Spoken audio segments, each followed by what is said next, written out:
তীব্র শীত থেকে রক্ষায় নীলফামারীর গরম কাপড়ের দোকানগুলোতে ভিড় বাড়ছে শীতার্ত মানুষের। বিস্তারিত জানাতে সৈয়দপুর পুরাতন শীত বস্ত্রের বাজারে আছেন রিপোর্টার শাকির হোসেন বাদল। সরাসরি যাচ্ছি তার কাছে।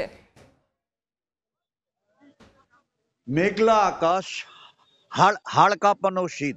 গত 3 দিন ধরে নীলফামারীতে শীতের তীব্রতায় নিম্ন আয়ের মানুষের ভোগান্তি চরমে উঠেছে।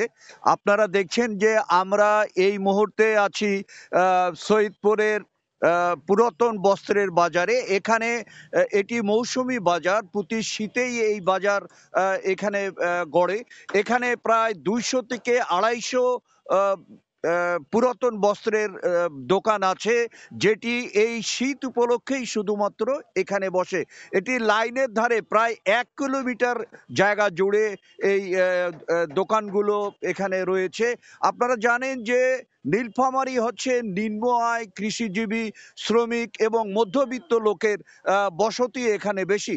এখানে নতুন কাপড় কিনে তাদের পক্ষে শীত নিবারণ করা খুবই কষ্ট হয়ে যায়, কারণ নতুন কাপড়ের এত বেশি দাম যে তাদের ক্রয় ক্ষমতার বাইরে চলে যায়। কিন্তু এই শীত বস্ত্রের বাজারে এখানে 20 টাকা থেকে শুরু করে 400 থেকে 500 টাকা পর্যন্ত শীত বস্ত্র পাওয়া যায়, যার ফলে এখানে আমরা যারা কাস্টমার আছে, যারা এখানে এখন এখানে কেনার জন্য এসছেন, তাদের সাথে আমরা কথা বলে দেখেছি যে তারা বলছে যে এখানে আমরা একেবারে অল্প দামে আমরা শীত বস্ত্র পাই, যেটি বাজারে গেলে 600 থেকে 700 টাকা লাগে, এখানে আমরা 20 থেকে 25 টাকার মধ্যে পেয়ে যাই।